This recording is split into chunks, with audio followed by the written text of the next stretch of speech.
Thank you, Muhammad. I think you really convinced me personally to be a member, actually member. Now, time came for the future of our industry. It will be lectured by Professor Tim Wentz. Tim is an associate professor of construction management at the University of Nebraska, Lincoln, where he teaches a wide spectrum of courses, including environmental systems, mechanical estimating, mechanical project management, professional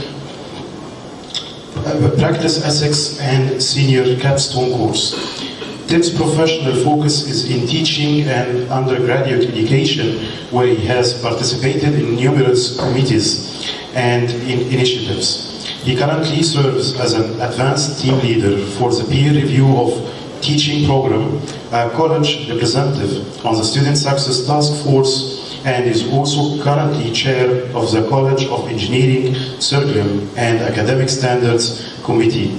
Sir Tim Wentz, it's your time, please. Thank you. Thank you. Let's see here. Let's get rid of that. Go back to this.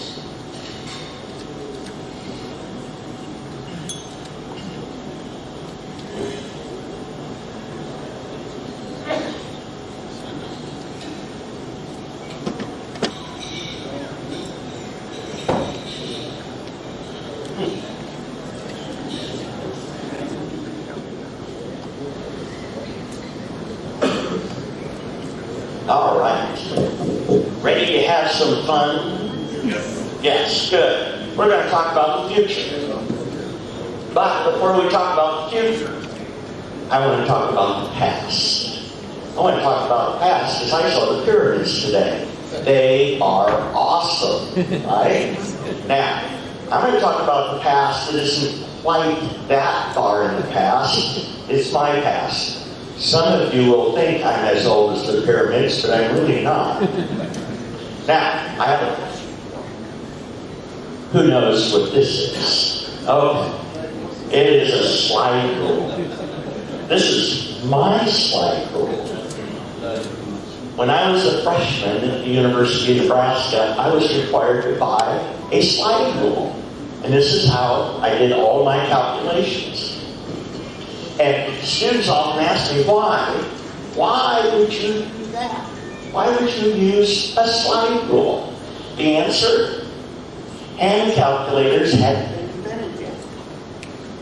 The first scientific handheld calculator was released in 1972, the iconic HP-35, right? Now, 1972, that came out at the princely sum of over 6,000 Egyptian pounds. 1972. That would be over 36,000 Egyptian pounds today for a hand calculator. Right? Now, you know you can go to any store and buy a hand calculator for less than 100 pounds. But that is how much change we've seen in a relatively short period of time. So I couldn't afford that in 1972, so in 1973 I bought a Japanese model for less than half the cost, 1 year. Okay? Now, I see lots of young people here, which is great. So, young people, take out your cell phones. Those of you that haven't already taken it out. I want you to take out your cell phone and take a look, there you go, take a look at that technology. When you are my age, that will be a slide rule. Yeah. It will be. That is exactly what you're holding. You're holding a slide rule. Well, that's been changed in a relatively short period of time. So, what does our future look like? I want to focus on what I think our future is going to look like in 2030. And it is going to be driven by that same change that we saw in going from a slide rule to a hand calculator. And here are some of the things that you're already reading about and talking about in industry. Okay, so I put some of them up on the board there. You're talking about the Internet of Things, right? You're talking about big data. You're talking about virtual design. And you're talking about, amongst other things, artificial intelligence, which is where I think our industry is heading.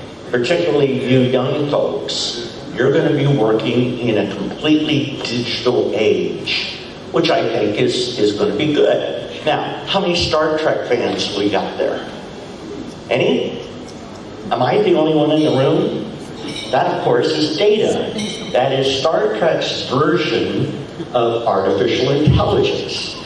And so some people think that's what we're going to be looking like. Let me show you how that change is starting to evolve. This was a graph from a study done by the GSF, and it shows over time how much computing power is developing. And look at some of these dates. 2023, they think by 2023, and I could calculate that on my slide rule. That's only 5 years out, ladies and gentlemen. We will have enough computing power to model the human brain. Now, the big thing is this number here. They think at the current rate of growth, by 2045, we will have enough computing power to replicate all humans on the planet Earth. Think about that for a second. Think about that computing power at your fingertips to do some of the work that you do now. That is amazing, I think. And it is our future. Now, this is an article I read at the beginning of the year. This is Professor Stephen Hawking, who has since passed on. He passed away at the beginning of the year. Widely regarded as one of the brightest humans on the planet. And he said at a conference in November of 17, artificial intelligence, the success in creating effective artificial intelligence could be the biggest event in the history of our civilization. Or the worst. Now that's a little concerning when somebody that bright says this could be a really good thing for us, or it could be a really bad thing for us.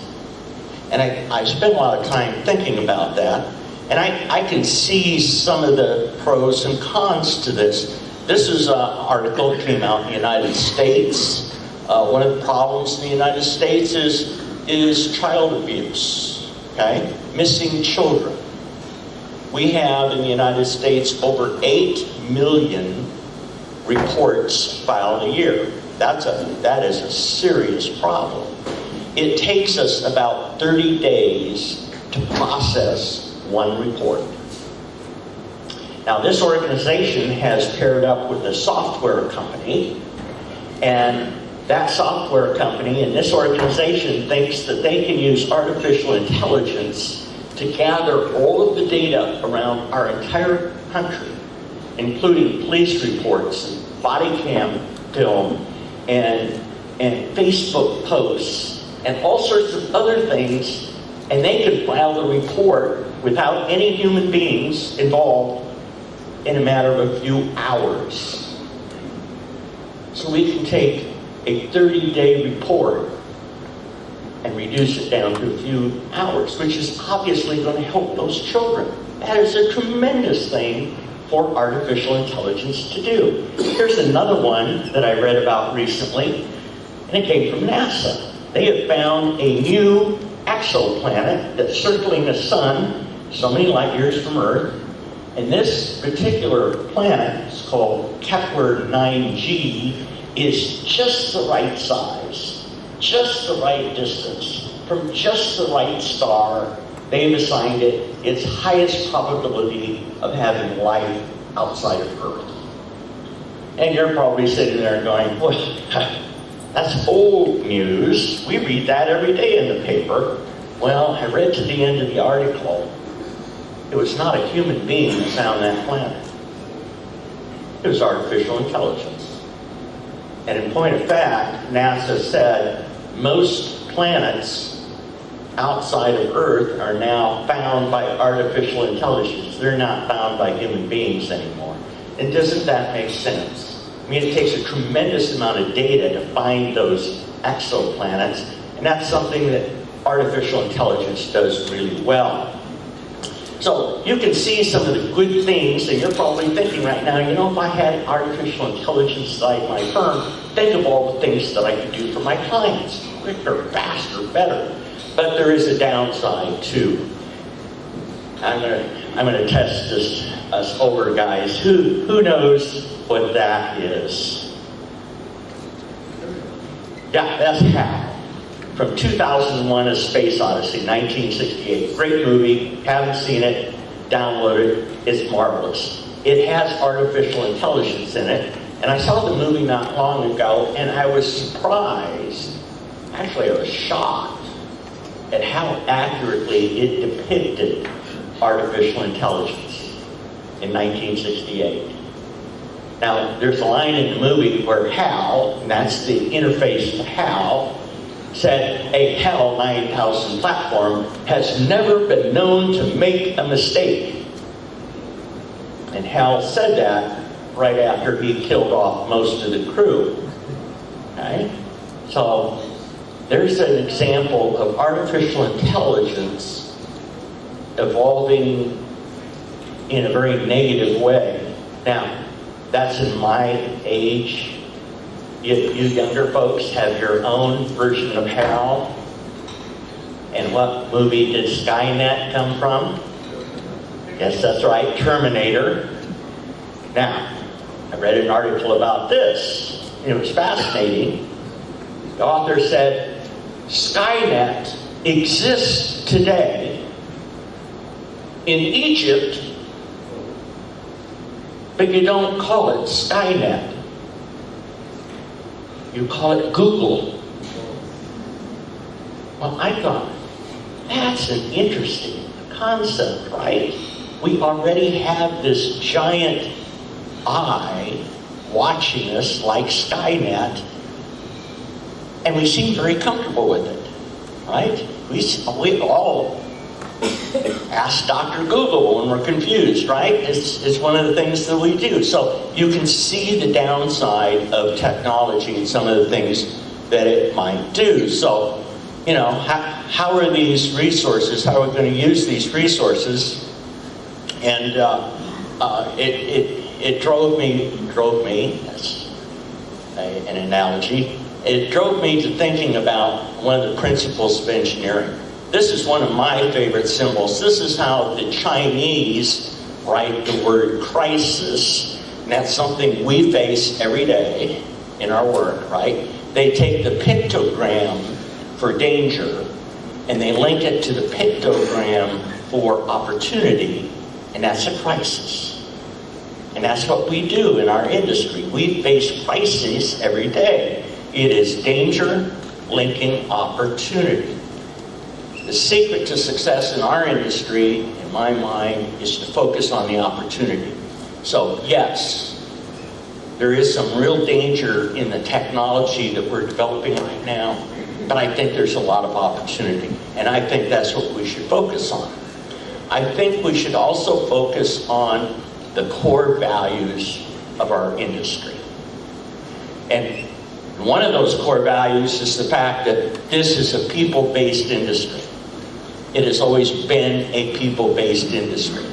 I think it always will be a people-based industry. And to prove it, I'm going to show you this slide. This is probably my favorite PowerPoint slide of all time. I show this in almost every presentation I give, and it's based on research done by two gentlemen from Harvard. And they looked at businesses that focus obsessively on meeting the needs of clients. And here's what they found. Now keep in mind, I came from a very small family-owned business. Okay, so you can tell which part of this resonated with me. They found that those businesses over this 11-year period, their revenue went up 4 times faster, job creation was 7 times faster, owner equity was 12 times greater, and the one that really caught my eye, profit performance over those 11 years was 750% higher. Now, I give talks to contractors and architects and engineers and vendors and manufacturers, and they all come up with the same question. They say, well, you know, this is such a competitive industry, and the margins are so low. How do we improve our bottom line? The answer is on the screen. That's how we can improve our bottom line, is focusing on meeting client expectations. And this is where I think this technology is driving us. This is why I think this is an opportunity, and we need to harness it in the right way. So how do we focus obsessively on people? Well, we're in a unique industry that can do that. And one of the things that one of the analogies I use is on autonomous cars, okay? Now, 10 years ago, if I'd have come before this group and said, you know what? I think blind people ought to be able to drive a car. I think blind people should drive a car anytime they want, anywhere they want. I don't think they need a license. Now, I drove around Cairo today. You folks have a lot of blind people driving cars right now. Okay, I've seen them. They scared me to death. But intuitively, because we're all technically based, we know that driverless cars, autonomous cars, are our future. And it's not that far out into the future. And there's a future where a blind person can drive a car anytime they want. So it becomes a function of beneficial intelligence instead of just undirected intelligence. Now, we've been down that path before when we ask ourselves things like, can we do something? As opposed to, should we do something? And so, as this new technology evolves, one of the important questions we're going to have to ask ourselves is, how do we use it to benefit our clients? How do we align this with the core values of the people we serve? And it's important because we know we've done this wrong before, right? We know that we've had some issues, some ethical issues. The one that impacts me probably more is asbestos, right? Asbestos is a wonderful material, right? It's got really high R value. It does not promote mold growth. It is not combustible. It does so many things well. It's unfortunate that it kills people. Okay? Did we mean to do that? No. As a young man, I worked construction, and I worked with asbestos every day. Okay?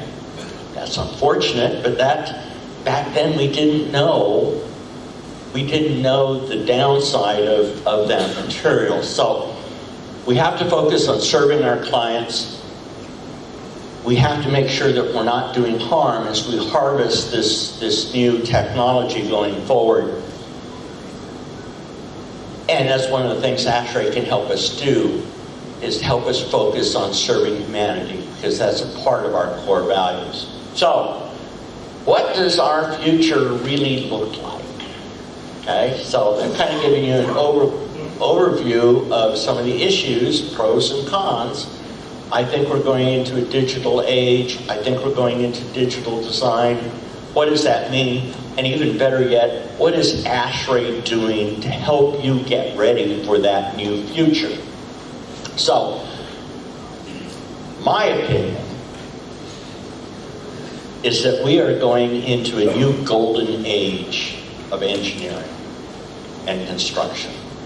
I think we are going to have a renaissance, ladies and gentlemen, that will allow us to design and build buildings better than we ever have before. That's exciting.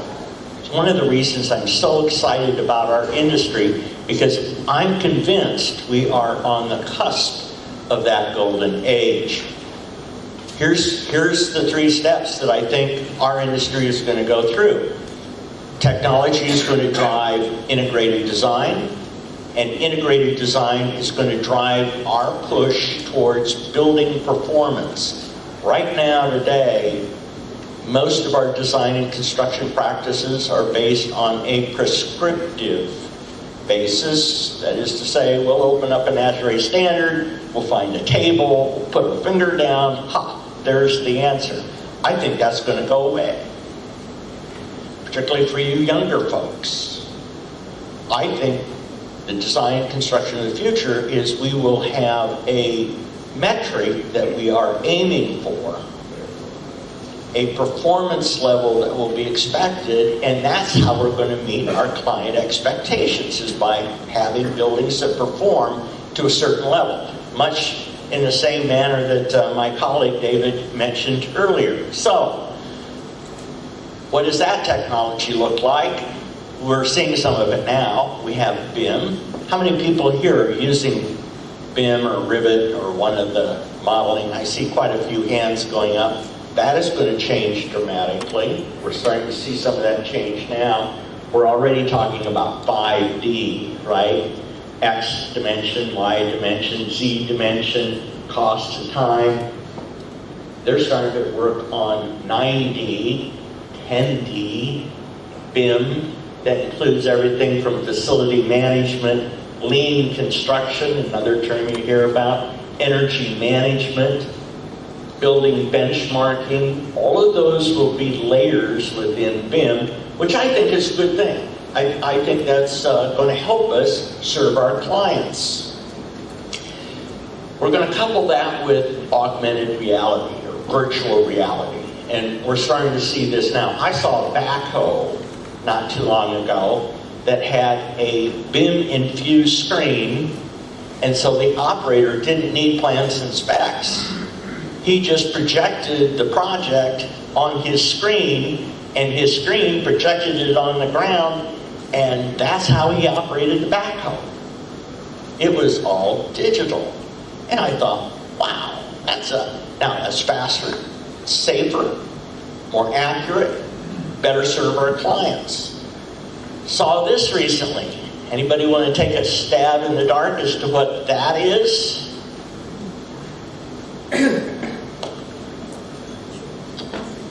That's a fireman's helmet.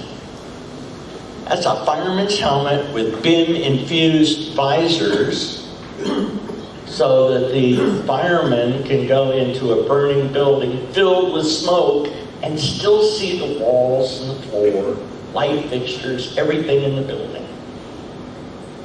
And that's a big deal because we're designers. We know that it's smoke that kills most people, not the fire. So all of a sudden, we can see a path where we can serve our clients by making them safer and at the same time help conserve our first responders. This is, I think, a big process. Artificial intelligence is also going to get into the operation of buildings. I think we're going to see a day where the building is going to think for itself. The building will be self-designing, self-redesigning. The building will know when it's not operating right. The building will correct itself. I was at a research facility in Japan not long ago, and I was talking to one of the researchers who was working on this kind of building. And I said, wow, that's awesome, but seriously, I mean, at some point, don't you have to have somebody come in and do something? The computer, the artificial intelligence, isn't going to be able to do that all by themselves. And he looked me right in the eyes and he said, well, at some point we will need a carbon unit to come in and make a repair. And I thought, wait a second, I'm a carbon unit. Who's he talking to? But that's the way he was thinking. He was already thinking about a building that had a mind of its own, and I was just there to help the building operate properly. Very, very, very different approach. Here's something else that all of us are going to have to face. And it's another reason, as Muhammad said, it's why you join ASHRAE. It's because we face together some global problems. One of them is our climate is changing. Now, I'm not going to go into the politics of why it's changing, but the data, the scientific data is clear. Our climate is changing. Here's a great example from Houston, Texas.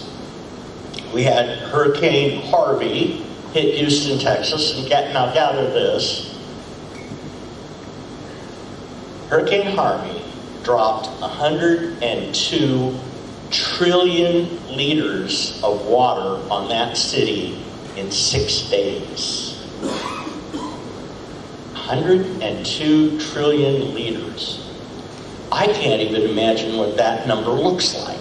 Now, I know what Houston looked like because it was mostly underwater. And it did billions of dollars of damage. Now, the thing is everybody said, well, that was a 300-year or 500-year storm. Well, they've had 3 of them in the last 10 years. And that's not just Houston. That's just not North America. That's Africa. That's the Middle East. It's Europe. Asia Pacific. It's a global issue that we're going to have to address together. Another issue that we're going to have to face together is cybersecurity. There's been a lot of reports on that. Some of it involves our industry. Single biggest loss of credit cards so far has been through a mechanical contractor in the United States. Got into a retail firm through their accounting system. This is the one that kind of got me. This is a study done by Mechanical Contractors Association. They estimated that roughly 60% of our clients, 60% of our clients cannot survive a coordinated cyber attack. Now, we talk about how do we obsessively serve the needs of our clients, how do we harness this technology so it does no harm. There's a perfect example. Again, I read an article on here just in the last few weeks. In the year 2017, there was 121 million brand new malware programs written. 121 million.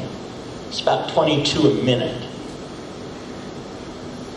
Okay? So, in the short time I've been talking, there's like 350 brand new malware programs running around just since I started talking. Now, we know the future of our industry is through technology. We know that big data is coming. We know how many sensors and how many portals we build and design into our buildings. This is the threat. Okay? So here's another issue that I think we need to face. This comes from a Swiss company. Notice how all my examples come from all over the world. It doesn't make any difference where you live anymore. This is a global industry. We've got global problems. The insurance industry has noticed the trend towards more and more losses. And I think we're going into an era where it's going to be our insurance companies that will be driving the design. And codes and standards will be lagging behind that, because I can assure you that the insurance companies worldwide can know about that trend line. They know where that line's going, and they are not going to lose money, right? And so they are going to be dictating some of our design approaches. So what does this mean for us? Here's another wave of the future that I'm seeing. We've talked about sustainability, and I'm sure some of you work in that field and feel really comfortable about producing a high-performance building. Some of you are starting to work on resiliency, which is a good thing. Some of you are active in cybersecurity. I think we're going into a future where those three trends are going to merge together, and they will come up with a single design strategy. It'll be a holistic strategy that combines resiliency, sustainability, and security. And I think that's going to take us to zero energy buildings. ASHRAE has made a commitment by the year 2030 to start creating a new generation of zero energy buildings. Egypt, I know, has signed the Paris Accord, to your credit. Okay, so that's how the planet is coming together to come up with a strategy to keep our global warming to 2 degrees Celsius below the pre-industrial level. And that's what it's going to take to protect our clients and develop those kind of strategies that are necessary to protect our planet. So the benefits of zero energy building tie in nicely with both resiliency and sustainability and security. ASHRAE, I'm pleased to say, is working hard on making their commitment true by 2030. By 2020, we want to make sure that all the people in this room have the tools you need to design zero energy buildings. We just released in the last few months our first advanced energy design guide for zero energy buildings. It is a free download. Get on the ASHRAE website for members. Download it. It's a great publication, and it's got just a tremendous amount of material in it that you can use even on buildings that aren't going to be net zero. Part of getting to net zero is producing an integrated design. ASHRAE is working hard on that as well. You might notice in our newest standards that we've released, there's now a compliance path for integrated design, because we think that's a part of the future. We're going to continue that. You're going to see our standards evolve into an integrated approach. And so back in my day, as a contractor, we had boxes, little arrows, and I remember my dad telling me, don't you dare step outside your box. The engineers are going to like it if the contractor's outside their box. Well, our future has no boxes. No boxes at all. There's just going to be lines of authority going every which way. That's our future, I think. Like I said, ASHRAE is working hard to integrate this new process. So if you pick up an advanced energy design guide, you see integrated design compliance paths. Pick up the 189.1. There's a section there on optional integrated design paths. We've got a lot going on there that I think is really going to be interesting for you and helpful for you. We're also redoing our major energy efficiency standards. 90.1 is probably the crown jewel of ASHRAE. It's reviewed and republished every third year. 2016 is out there. We're working on 2009. We're working to make that a zero energy guide, right, by goals by 2020, and we've made some progress. The last one that came out was 2016, and you can see here that we have been able to lower that by 6.8%, which is good. We're working in the right direction, but not very fast. And the reason for it is that we're running out of physics. There's only so much insulation you can put in a wall. There's only so much insulation you can put in a roof, or the economic return just simply isn't there. So ASHRAE's done some research on that. Again, as Mohammed said, the Our membership comes up with about $2.5 million a year for research for us.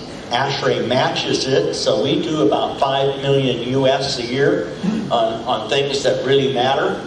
We're looking at more of an interconnected systems approach, and we're also looking at behavioral science. The first one, I'm pleased to note that our current president, President Sheila Hayter, is looking at a connected future, and that is our future. And here is yet another publication that's free for download for ASHRAE members. Get online, download it. It's our energy future. She talks about smart grids, microgrids, nanogrids, about issues with grid stability. This is our future.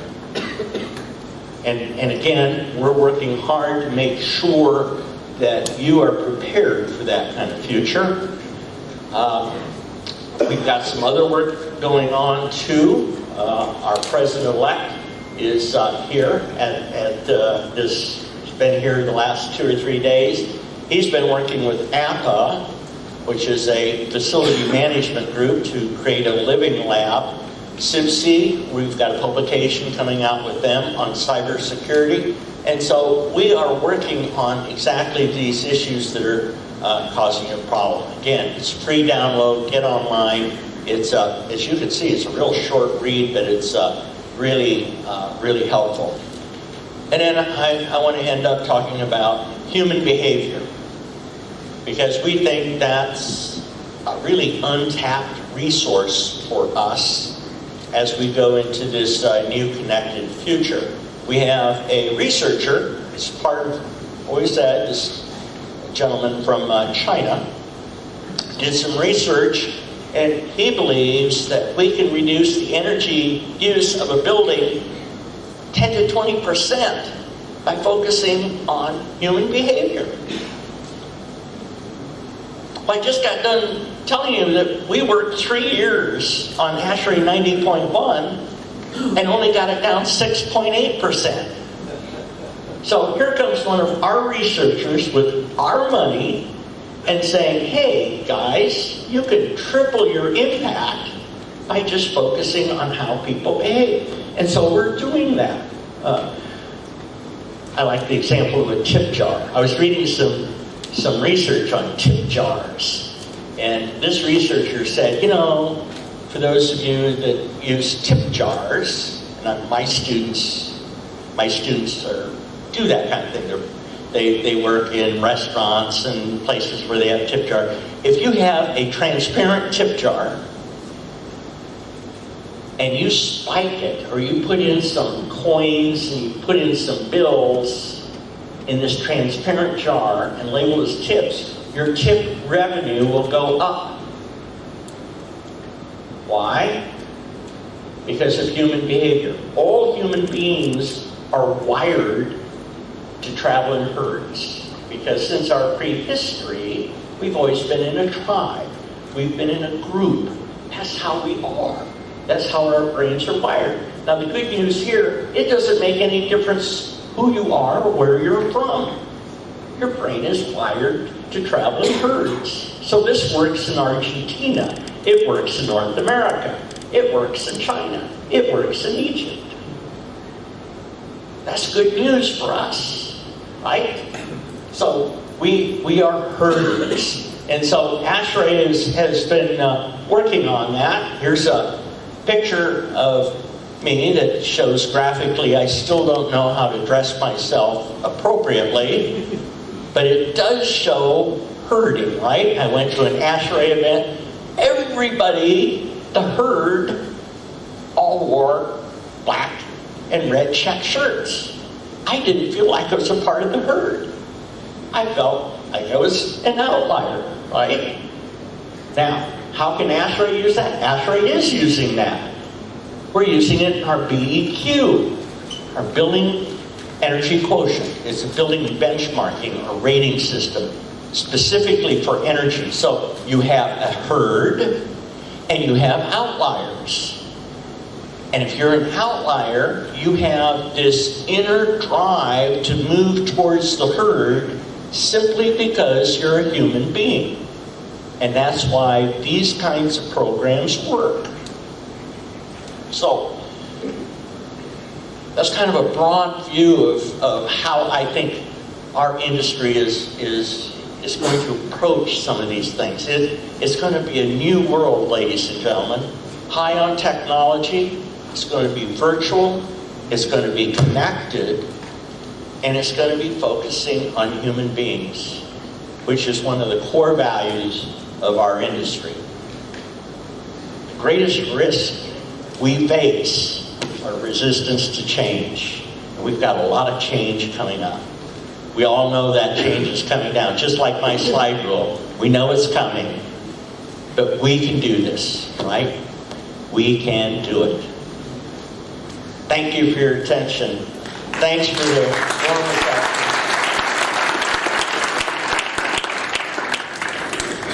With your permission, if they have any questions, I'd be happy to answer them.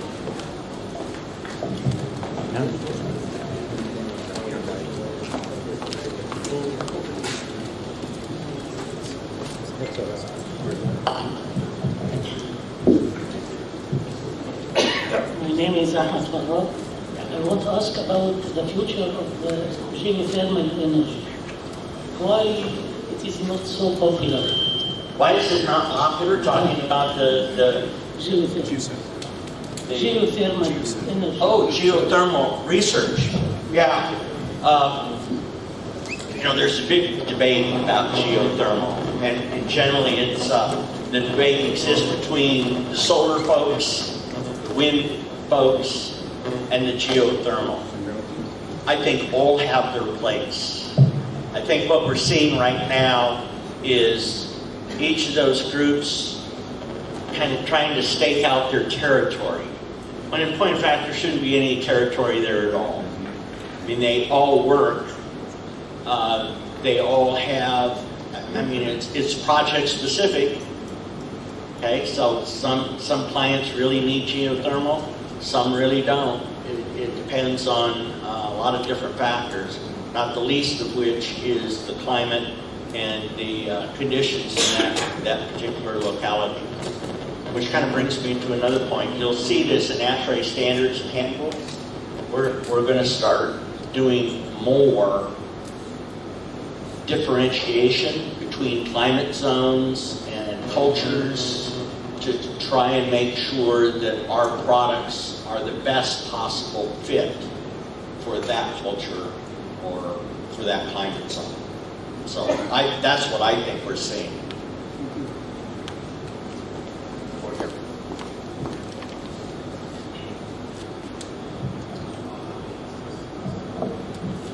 My name is Ammar.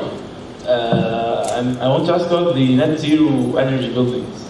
I'm doing a master's in renewable energy, so I know a bit about them. Good. You're studying something that is our future, so.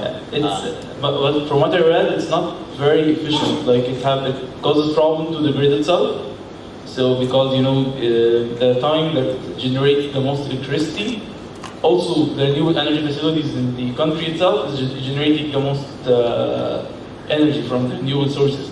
So it actually takes energy when fossil fuels are used and giving energy when renewables are used. Yes. So how is this dilemma solved? Yeah. Okay, so here's my view on net zero energy buildings. 4 steps. Number 1, you reduce the load to the lowest possible level. Okay, so that we need architects. We need the engineers on board, the contractors, everybody. Second step is then our step. You design the optimal HVAC system to use as little energy as possible. Third step is the difference then, whatever it is that's left over, is what you need renewables for. So that could be wind, could be geothermal, could be PV. Now it's the 4th step that causes us headaches. And that is eliminating the energy gap between design and operation. And engineers generally don't like it when I talk about that because historically we can't control our clients You know, we designed a great building, and the contractors do a great job of building it.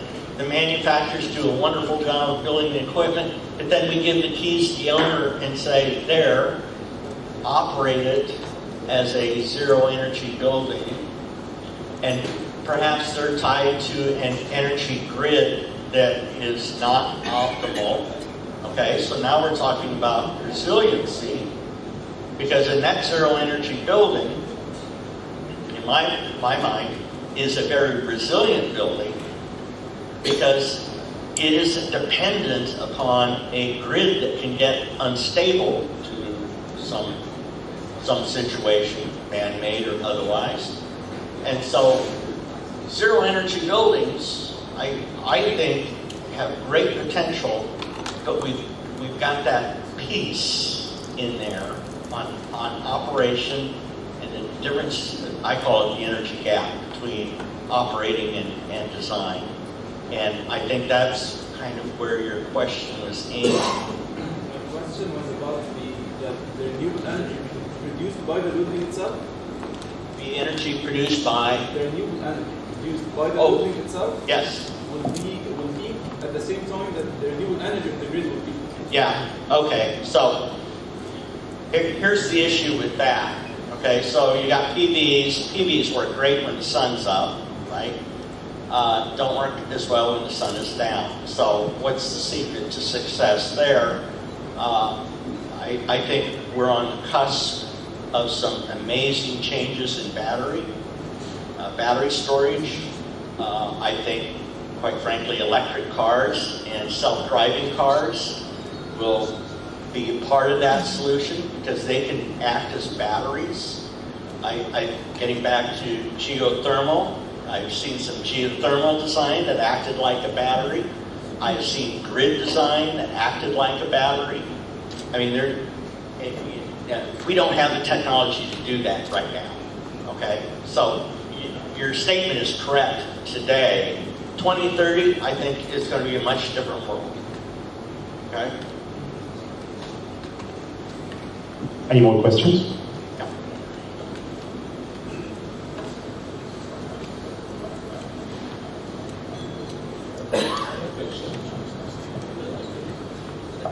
Good evening, gentlemen.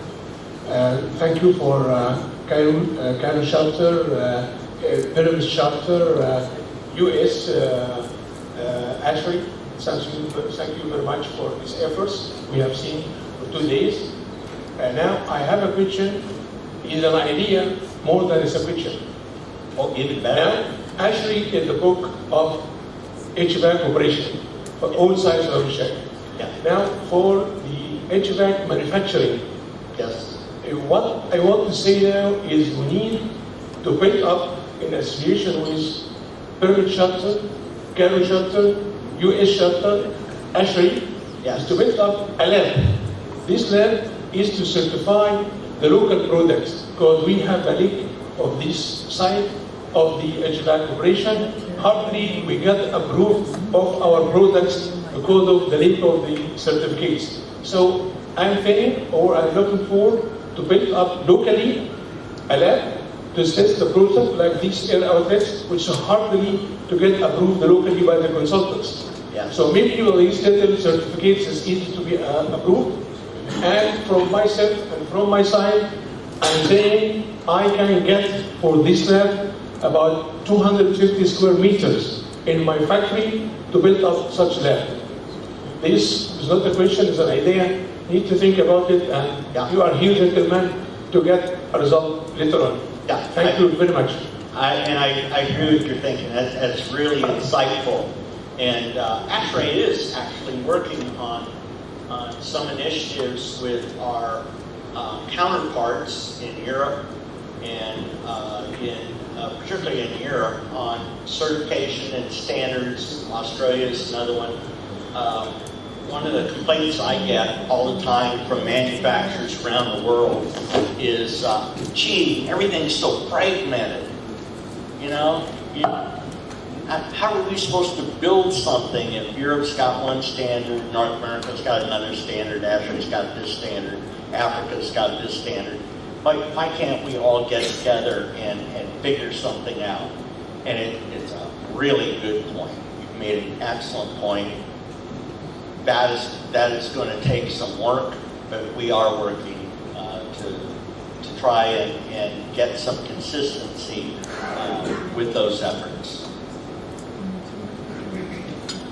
Oh, I have one more. Okay. My Muhammad Rawi. My first point would be like an addition to the question about the electricity grid. Actually, at the beginning of your presentation, you mentioned part of the answer, which is the big data and maybe the cloud-based engineering or something. Within my master thesis, I had a framework which solved this grid problem using cloud-based engineering and using knowledge base and big data. So big data can help in mitigating the grid problem, connecting grid, connecting buildings and something like that. Yeah, I agree with you. That sounds like a great master's program. Our current president is Sheila Hader. She's a research scientist from National Renewable Energy Lab in Colorado. That is exactly her kind of theme revolves around that concept of a connected buildings, not in isolation. You know, they're all connected. They're connected community-wide, they're connected countrywide. So that's a very emerging field. May I have one question, which is the future of ASHRAE, where it sees the life cycle assessment. You mentioned many things about future, but I didn't. Zero energy, near zero energy, and net zero energy. Yeah. So what about the life cycle assessment within the future of ASHRAE? Oh yeah, there's a good one. ASHRAE's got a number of research. What's the future of ASHRAE? And particularly, you mentioned service life assessment or service assessment, and that's really important because it's fundamental to our decision-making process. We've done some studies now. Most residences, believe it or not, are somewhere between 50 and 100 years, right? Service life. Commercial buildings are even longer. And so there's one study that of all the buildings, 75 or 80% of all the buildings, already exist. Okay? So one of the things ASHRAE is doing to address that is we are starting to focus, I want to choose my words carefully. We want to make sure that we're focusing on existing buildings more than we've done in the past because of that exact situation. So standard 100 would be a perfect example. Energy efficiency in existing buildings. Put a lot of time, a lot of effort in it. Building EQ is another example where we put a lot of time and effort into existing buildings. And if we're really serious about trying to help the climate change situation, we're really serious about the net zero energy buildings, we're going to have to focus on existing buildings. They're already here. Right? Thank you. Points. Thank you.